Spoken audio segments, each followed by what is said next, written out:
Last week, Canada lost one of its most influential public voices, Stephen Lewis. He was 88 years old. It's impossible to summarize all the contributions he made, but here are some of the big ones. At just 26, he was elected MPP for Scarborough West. He then went on to lead the Ontario NDP. He was following in the footsteps of his father, David Lewis, an MP who later became leader of the federal NDP.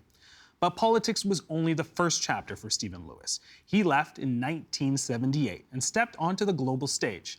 As ambassador to the United Nations, he became a powerful voice against apartheid in South Africa. And then came some of his most consequential work. He became Special Advisor on African Affairs to the Secretary General, and later the UN Special Envoy for HIV/AIDS in Africa. He didn't just raise awareness, he pushed for action, and he set up a foundation to carry on the work. His legacy is also personal. Just days before Stephen Lewis died, his son, Avi, was elected leader of the federal NDP. So that's his resume, but it doesn't capture his impact. Today, we'll hear from Stephen Lewis in his own words and from someone who knew him well, former Ontario Premier and former UN Ambassador Bob Rae, about what Lewis meant to him and to the country. Welcome to The Rundown. Stephen Lewis was a politician, diplomat, and activist, but above all, a relentless advocate. I spoke with Bob Rae, Ontario's 21st Premier and former Canadian Ambassador to the UN, about Lewis's passion, his politics, and the mark he left on Canada. Bob Rae is a former Canadian Ambassador to the United Nations and was Ontario's 21st Premier. He joins us in studio. Mr. Rae, how are you doing? Great. Nice to see you. Nice to be here for the first time after you're taking over. It's great to be with you. Thank you very much. We appreciate it. Obviously here to talk about the legacy of Stephen Lewis. When you think back to Mr. Lewis, both as a person, as a politician, what stands out to you? Oh, lots of things. First of all, my first I ever heard of him was from my father, who said that my dad had come down from Ottawa to be a judge in a debate, in a high school debate about the UN in the 1950s. And that's where he came back. And I can remember hearing him raving to my mother about this, about David Lewis's, as he called him, David Lewis's boy, Stephen. And my parents knew the Lewises in Ottawa during the war, when they both lived there. And my dad kept up his connection with David. And so when I came to Toronto, back to Toronto from living overseas with my parents to go to university, we used to go down to Queens. We used to go over to Queens Park and listen to the debates. Right. You know, I was in residence at U of T, and he was like a rock star, and it was amazing to see him as he started out doing what he did. Do you look back on that night with any kind of special fondness? Steve, that night elected me to the Ontario legislature. When I ran several years later in 1963, in fact it was almost exactly as you say, 6 years later, when I ran, on the front cover of my campaign literature was a picture of Stephen Lewis pointing his finger at John F. Kennedy, who seemed to be in intense conversation. And nobody cared that I was a New Democrat. The riding was overwhelmed by the fact that I had a picture with Kennedy, clearly relatively intimate, that I passed around the riding. And I got elected because of that. You really think so? Oh, yes.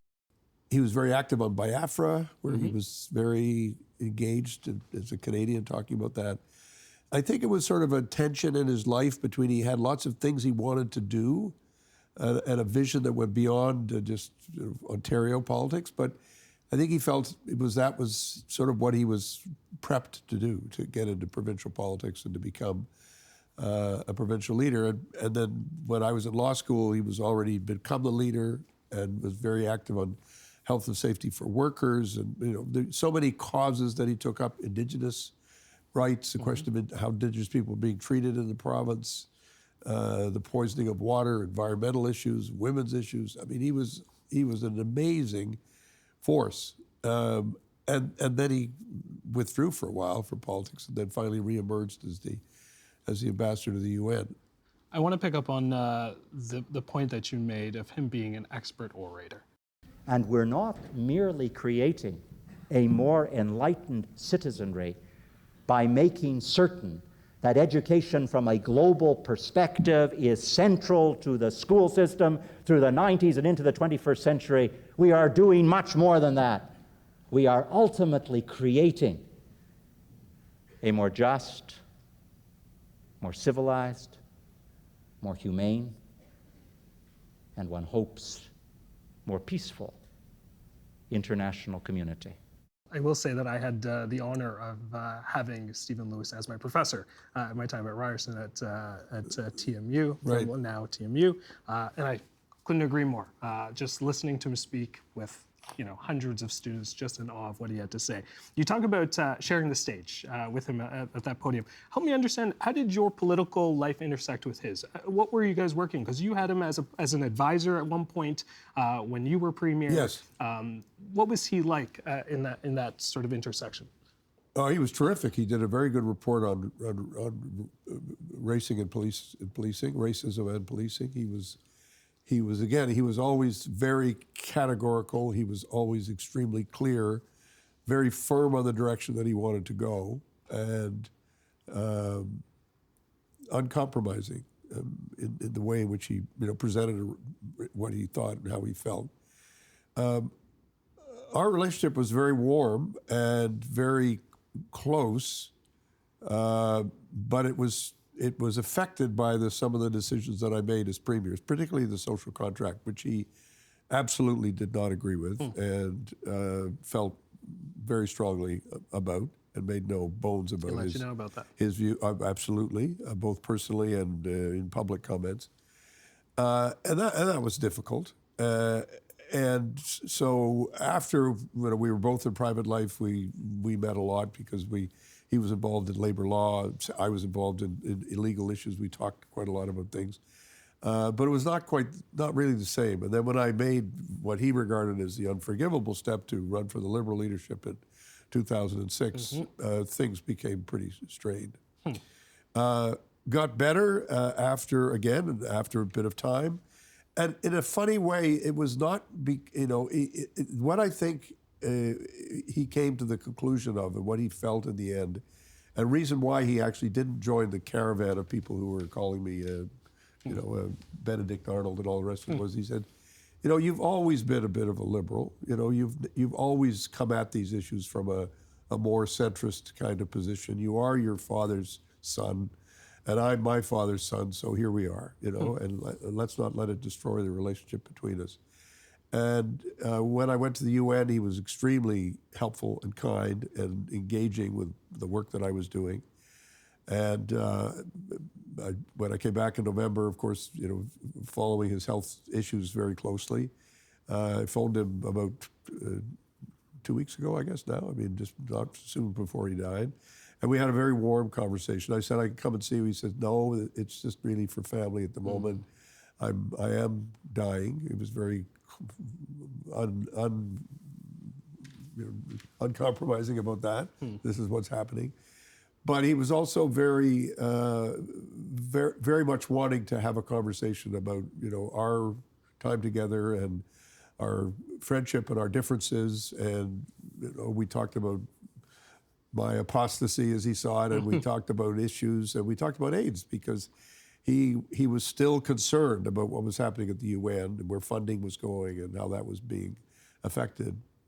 And I was able to share with him that actually I'd been asked by the UN to do some work on, well, what does the future look like? And he just said, well, keep fighting. And then he said, I'll see you on the other side. I don't know whether any of us are sure about what that other side would be, what it would look like. But he said, and then we can be friends again. So it was a good moment for me of reconciliation. A tough one, I imagine, as well. Yes, very hard. Yeah, yes, I held it in until the end of the call, but it was tough. A bit of that story talks about his style and his approach as opposition leader. The women's rights issue in the New Democratic Party for the NDP has been central for as long as I'm in the party. We never equivocate. We've made it a cause célèbre from time to time, as we did with daycare, and as we did on equal pay on a number of occasions. And I have a sense in Ontario at the moment, interesting one, that in both opposition parties there exists a very deep antagonism towards the way in which the government handles the whole world of women's issues.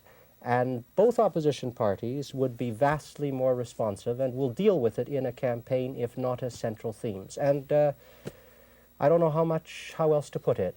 In our party, we run it a little differently. We have conventions. Tell us the story of when he was going up against Bill Davis in the 70s. He still had this collegial approach in his politics.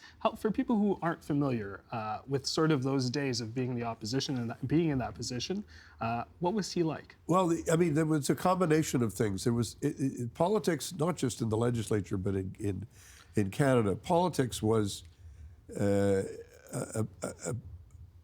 profession or a way of life, whatever you want to call it, where the people who were there, who were the practitioners, who were really engaged, gave it their all and did what they did and believed what they said they wanted to do and what they did.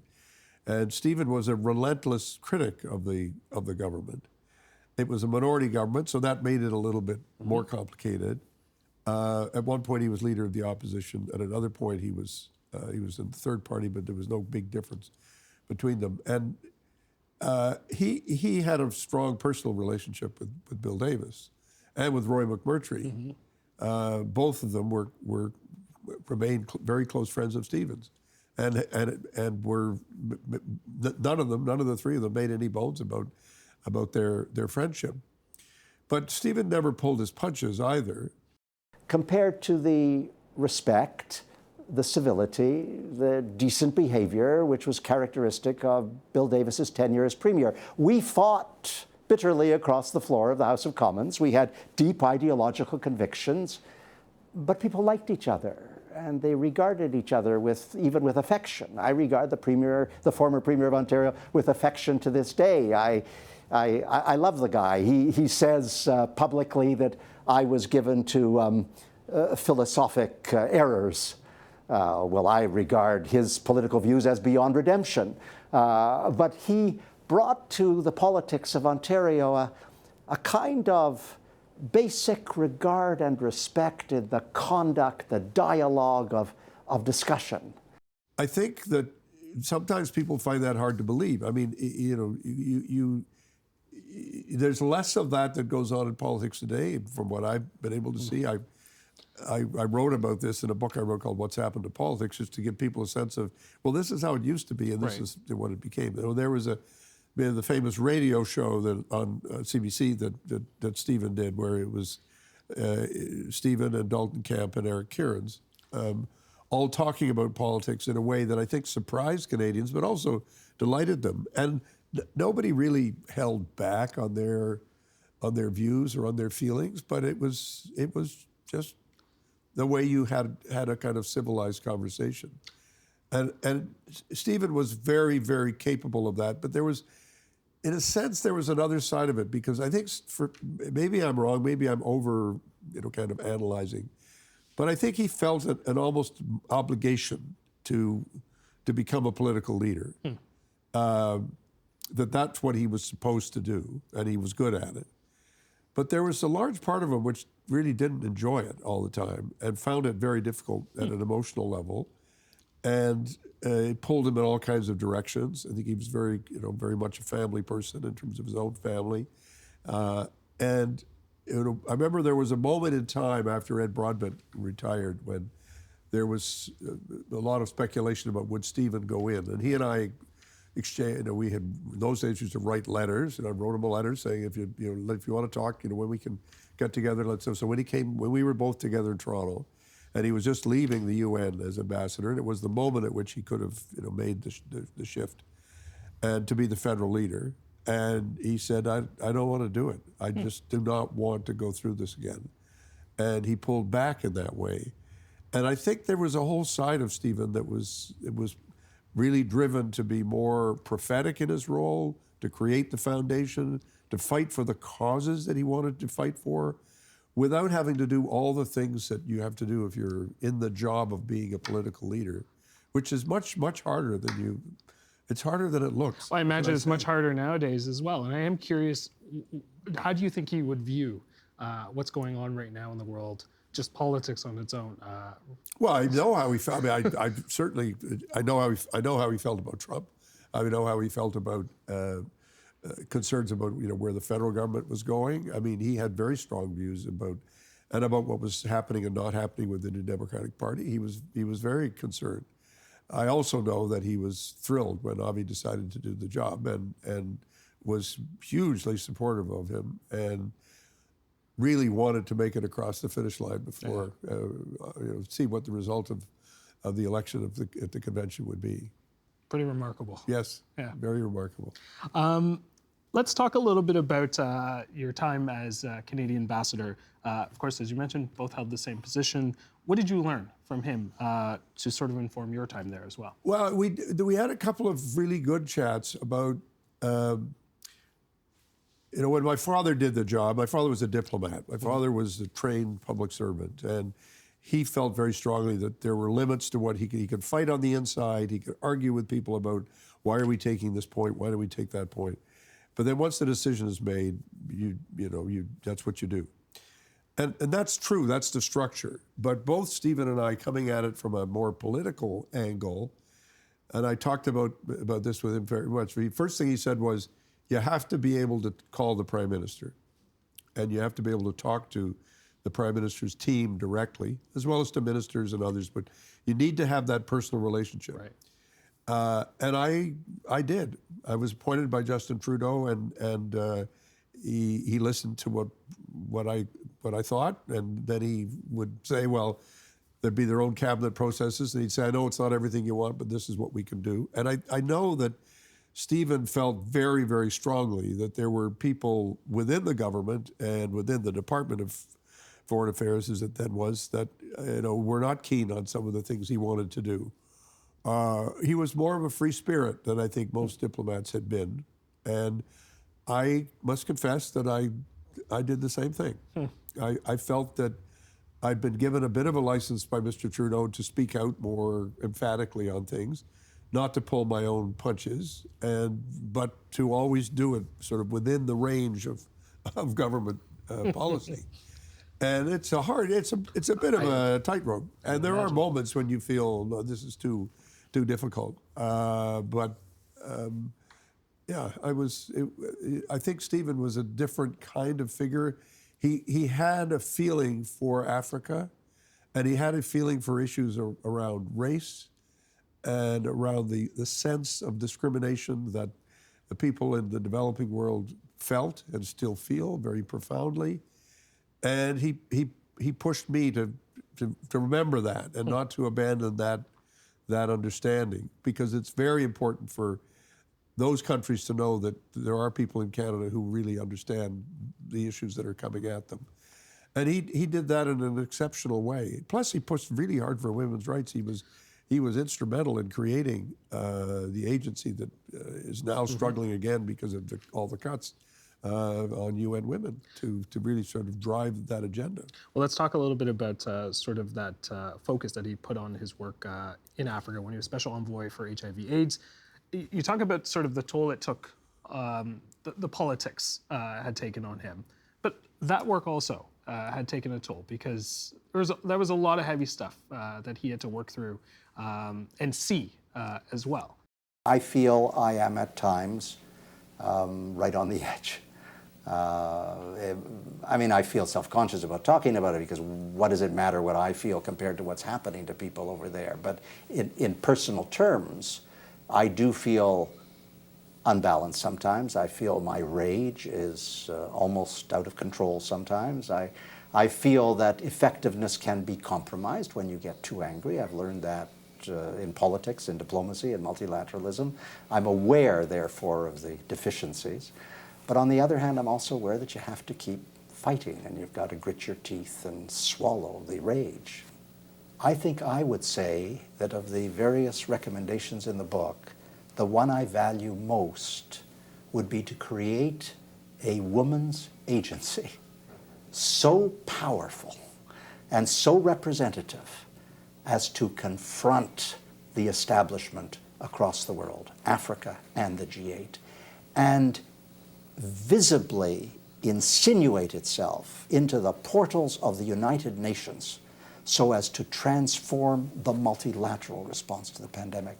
We will never break the back of the pandemic. If the women cannot prevail, this bloody pandemic will go on forever. I think what he liked about that role was he was able to keep his work with the foundation that he created and use that foundation as a driving force to raise money in Canada and to work hard with the President Clinton's foundation and other foundations that worked very, very hard to build that.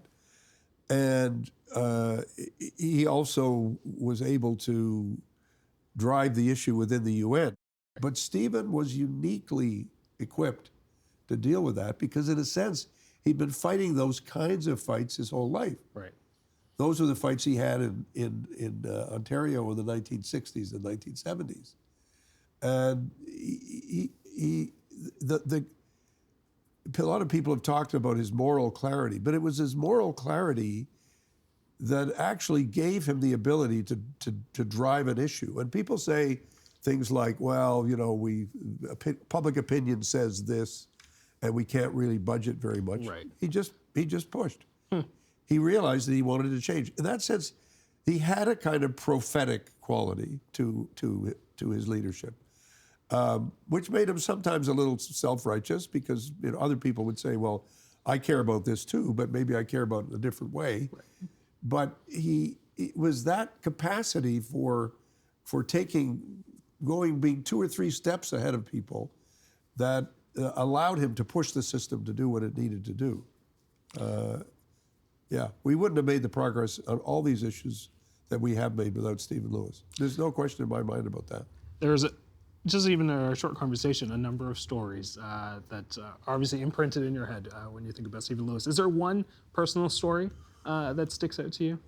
Well, he was quite wonderful when in the last few days of the election in 1990, when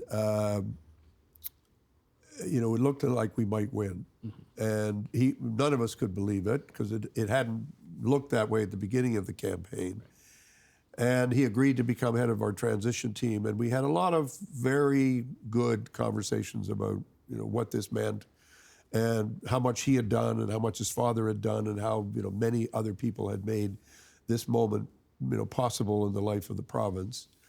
And when on October the 1st, I was sworn in, that day he had been invited to do Oprah. And he said, no, I'm not doing Oprah. Forget, Oprah can forget it. I'm going to see Bob Rae sworn in as Premier of Ontario. And I think the people that did Oprah said, what?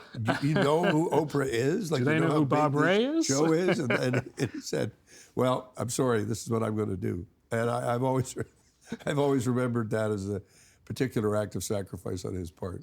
That's quite fantastic. There's no question in my mind that Stephen Lewis, who had been fighting inoperable abdominal cancer for 8 years, hung on just long enough to see his son get the same job that his father, David Lewis, had back in the 1960s, and that is leader of the federal NDP. Yeah. And there's something kind of poetically beautiful about the fact that he got to see that happen. Absolutely. I want to know a little bit about how you situate the Lewis family. As we talked about Avi, we talked about David. Where does their family stack up when we talk about in Canadian political history? Well, really at the center of the social democratic socialist movement in the country. The NDP would not have been created as a successor party to the CCM without David Lewis. I mean, he was a truly foundational figure. And I got to know him a little bit towards the very end of his life when he was living in Ottawa, and I would see him as a new MP, and he was very, very thoughtful guy and very knowledgeable about what was going on, and much more concerned about the long-term arc of what we were all trying to do, and immensely tough. Not in a kind of mean way, but just this is not a picnic, you know. This is a tough struggle.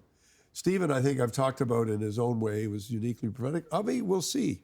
I mean, I think he hasn't been at the heart of politics for really forever.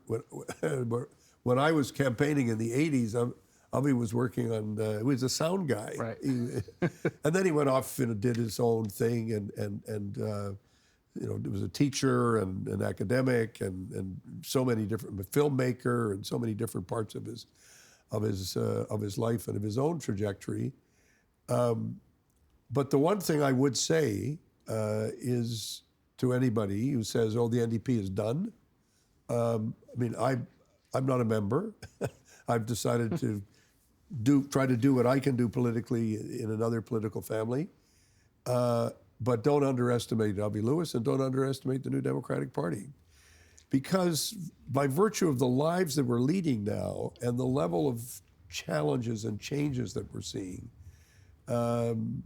Social Democratic Party's got something to say. And I think that's going to be with us, and it's going to be a factor and a force in political life. To what extent, we don't know. I'm a big supporter of Mr. Carney's. I think he's got a good grip on what Canada needs to be doing and moving towards. So we'll just see how it unfolds for Avi. Have you had a chance to speak to Avi Lewis? Send him a note. Send him a note. He's a busy guy. Any words of advice for him? I wouldn't give him any advice because he wouldn't take it, and he wouldn't appreciate it coming from me. He's very much on the side of those. There are New Democrats who cross the street so they won't have to talk to me. And there are other New Democrats who are still very close friends. I'm afraid Avi is in the first category. All right. My last question to you, we talk about how you remember Mr. Lewis, but how do you think Stephen Lewis will be remembered?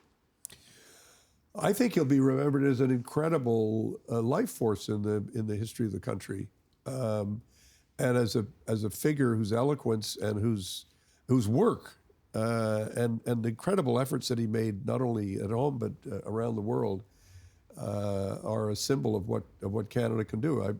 I really do think he's the best of us. He's the best of Canada. And we can be very proud of what he's done, and I think he'll be remembered. And I think we're seeing it, and we've seen it over the last week. I mean, Stephen had been very ill for a number of years and had been really a very private person for a long period of time. And now people are just coming out on the streets, just saying, "Yeah, of course we want to celebrate this man's great contribution. He's been a life changer for a great many people." Mr. Ray, we are going to have to leave it there.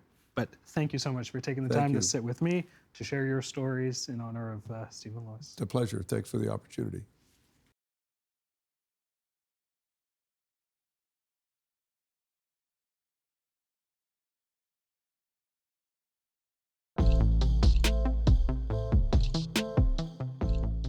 I'm Jan. Thanks for watching The Rundown. What do you want to know more about? Email us at therundown@tvo.org or leave a comment on YouTube. And as always, let us know what you think. Until then, I'll see you tomorrow.